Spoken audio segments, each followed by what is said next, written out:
रात के 9 बज रहे थे। सास और ननद अमृता को देख रही थी और अमृता उनकी आंखों में देखकर डर से थर थर कांप रही थी। उसकी सास चिल्लाकर बोली, तुम्हारी हिम्मत कैसे हुई मेरे घर में ही ऐसे कुछ करने की? 4 दिन भी नहीं हुए मेरे घर में आने का, तुम्हें और खुद को मालकिन समझने लगी है क्या? आने दो मेरे बेटे को। तुम्हारे हाथ पैर तोड़ने के लिए नहीं कहा तो मेरा नाम भी सुनैना नहीं। आज क्या हुआ था क्या पता। सास जितनी निर्दयी थी उतना ही निर्दयी अपने बेटे को भी कर दिया था। हर एक नई दुल्हन अपने पति के घर आने के लिए राह देखती है, पर अमृता वह तो उसके पति की राह भी कभी नहीं देखती थी, क्योंकि वह अपने पति से बहुत डरती थी। मन ही मन में भगवान का जाप जप रही थी कि उसका पति आज घर पर आए ही नहीं। पर जब तक उसका पति घर पर ना आए तब तक उसे उसके सास खाना खाने की नहीं देगी। इतनी निर्दयी उसकी सास ने रसोई घर को ताला लगा रखा था। ऐसा क्या हुआ था कि सुनैना अमृता को ऐसे प्रकार का दुख दे रही थी, और अमृता के पति मतलब अजय का ऐसा क्यों स्वभाव था कि नई दुल्हन होकर भी वो अपने पति की राह नहीं देखती थी। अमृता की शादी अजय से 5 महीने पहले हुई थी। अमृता को माँ बाप नहीं थे। 12वीं की पढ़ाई होते ही उसके चाचा चाची ने उसकी शादी करवा दी। अमृता की जिम्मेदारी उसके चाचा चाची मुक्त हो गए। उसकी चाची ने उसकी शादी के बाद के त्योहार भी मनाए नहीं। उसे 4 दिन के लिए मायके में त्योहार मनाने के लिए बुलाया भी नहीं। उसकी शादी करके जिम्मेदारी से मुक्त हो गए बस। अमृता के ससुराल में उसकी सास सुनैना, पति अजय और ननद मोनिका, जिसकी शादी पक्की करके सगाई कर दी गई थी। छोटा सा परिवार था। सुखी और शांतिपूर्ण गृहस्थी के सपना लेकर अमृता इस घर में आई थी, पर सपना तो सपना ही होता है। हर समय सपना सच होना कम मुमकिन होता है। उसका भी सुखी गृहस्थी का सपना तो सपना ही रह गया।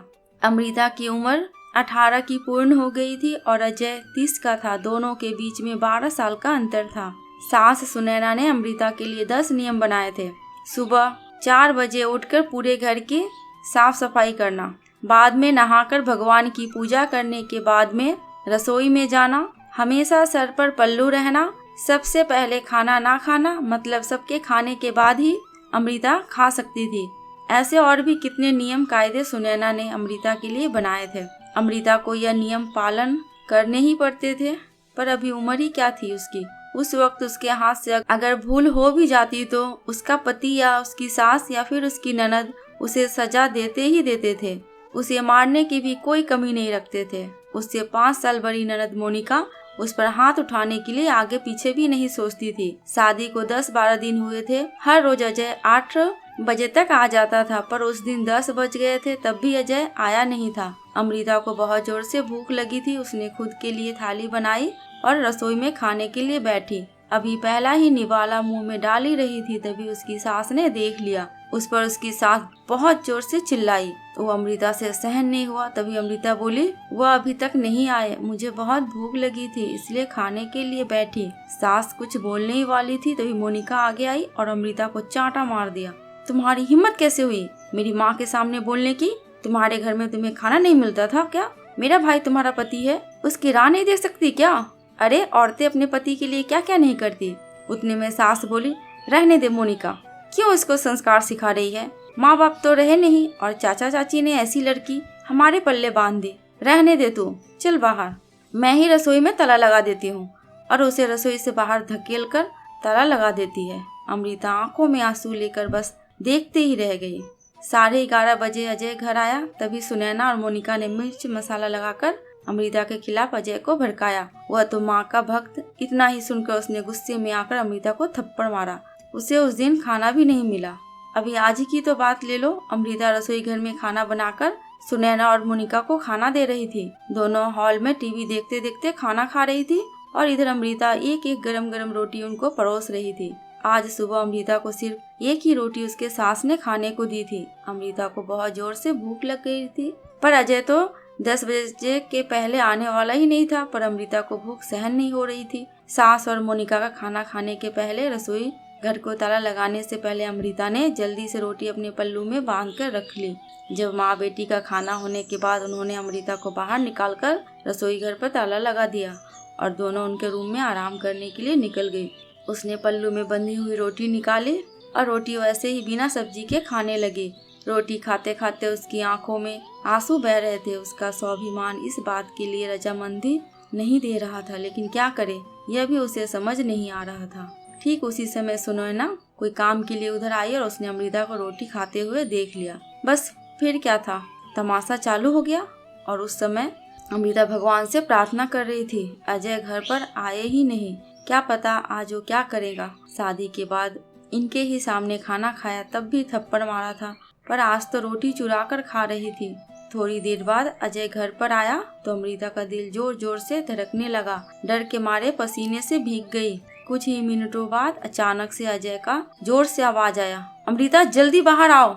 अमृता डरकर थर-थर कांपते हुए बाहर आई। देखा तो सास अभी भी शेर की तरह उसकी तरफ देखकर गुर्रा रही थी। मोनिका भी मन ही मन में मुस्कुराकर देख रही थी और अजय उसकी आंखें खून के जैसे गुस्से में लाल हो गई थी। जैसे ही अमृता अजय के सामने आई, उसने उसके बालों को पकड़कर जोर से धकेल दिया। अमृता बहुत जोर से चिल्लाई, तेरी इतनी हिम्मत हुई कि तू अपने ही घर में चोरी करती है? रुक, तुझे तो मैं भी दिखाता हूँ। बोलते बोलते अजय ने अपने कमर का बेल्ट निकाला और अमृता को मारने लगा। अमृता जोर जोर से रोते हुए दर्द से चिल्लाते हुए उससे माफी मांगी, पर उसके पति को और घर में रहने वाले 2 औरतों को उसके ऊपर दया नहीं आई। अमृता को सहन नहीं हो रहा था। तभी उसने अजय को धक्का दिया और घर के बाहर भागने लगे। तभी अरे पकड़ो उसे, बाहर कहाँ चली? सुनैना अजय को बोली। तभी अजय बोला, जाने दो माँ, भाग भाग कर कहाँ जाएगी? कहाँ उसे पालने के लिए उसके मायके वाले हैं जो उसे संभाल लेंगे? आएगी वापस घूम के यहीं पर, जाने दो उसे।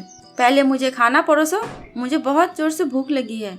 अजय का बोलना सुनकर सुनैना ने अजय को खाना दिया और आज भी सभी खाने के लिए बैठे, पर अमृता की याद किसी को भी नहीं आई। बाद में थोड़ी देर बाद अमृता घर आई। उसने देखकर तीनों राक्षस जैसे हंसने लगे। उसके सामने खड़े हुए, आ गई क्या वापिस महारानी? क्या हुआ, मायके वालों ने घर में नहीं लिया? सुनैना ने उसे टोंट मारा। तभी अजय उसे बोला, जब तक तुम मेरे पैरों पर अपनी नाक नहीं रगड़ती ना, तब तक मैं तुम्हें घर के अंदर आने नहीं दूंगा। मुझे धक्का देकर चली गई थी ना? हाँ भैया, इतना जल्दी से माफ मत करना। अब अगर इसे माफ किया ना तो कल ये सिर पर चढ़कर नाचने लगेगी। ऐसी लड़की का क्या भरोसा? अरे भरोसा अभी तो हमें तुम्हें पर भी नहीं रहा। जो अपने भाभी का सम्मान नहीं कर सकती, वो लड़की हमारे घर का क्या मान बढ़ाएगी? अचानक अमृता के पीठ के पीछे से मोनिका के होने वाले ससुर की आवाज आई और वो अंदर आए। उन्हें देखते ही तीनों के चेहरे का रंग उड़ गया। अरे समधी जी, आप कब आए? सुनैना साड़ी ठीक करके माथे पर पल्लू लेकर बोलने लगी। उसी वक्त आया जिस वक्त आपकी बहू रास्ते से डरकर इधर उधर भाग रही थी। अच्छा हुआ अभी से ही तुम्हारा असली चेहरा हमें दिख गया। मैं आया नहीं तो हमारे घर की बर्बादी हो गई होती, अगर ऐसी बहू हमारे घर आई होती तो। मोनिका के होने वाले ससुर उसकी तरफ हाथ दिखाकर बोले, नहीं नहीं, आपको कोई गलतफहमी हो गई है पापा, आप अंदर तो आइए, मैं आपको सब कुछ समझाती हूँ। मोनिका ऐसे बोली तो उसके ससुर बोले, कौन से पापा? किसके पापा? माफ करो, हमें अब आपके साथ कोई भी रिश्ता नहीं रखना, और जो आपको समझाना है ना, बाहर खड़े पुलिस को बताना। अचानक पीठ के पीछे से पुलिस अंदर आई। पुलिस को देखकर उन तीनों की बोलती ही बंद हो गई। क्या बोले कुछ समझ में नहीं आ रहा था। तभी सुनैना नरम आवाज से अमृता को बोली, अरे बहू, छोटी बात पर कोई पुलिस को बुलाता है क्या? छोटी सी गलतफहमी हो गई है ना, और ऐसी छोटी बड़ी परीक्षा हर एक औरत को शादी के बाद देनी पड़ती है। और ये तो तुम्हारा ससुराल है ना, ससुराल वालों का मान रखना तो तुम्हारा कर्तव्य है ना बेटा। माफ कीजिए सासू जी, मुझे ऐसी परीक्षा देने का कोई शौक नहीं है। मैंने शादी थप्पड़ खाने के लिए नहीं की थी, और ये ऐसा कैसा ससुराल जहाँ मुझे रोटी भी चुरा कर खानी पड़ती थी? आपने मुझे कमजोर समझा था क्या?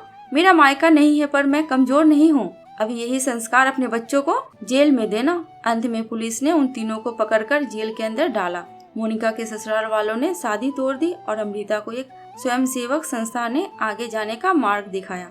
अमृता संस्था के साथ में काम करके लोगों को घर में होने वाली घरेलू हिंसा के बारे में जागरूकता फैलाने लगे। उसने अभी सही मायने में जिंदगी की नई शुरुआत की। दोस्तों, आपको ये कहानी कैसी लगी प्लीज कमेंट करके हमें जरूर बताना। अगर थोड़ी सी भी अच्छी लगी हो तो प्लीज मेरे चैनल को सब्सक्राइब करके मेरी वीडियो को लाइक एंड शेयर कर देना। अंत तक वीडियो में बने रहने के लिए आपका दिल से बहुत बहुत शुक्रिया।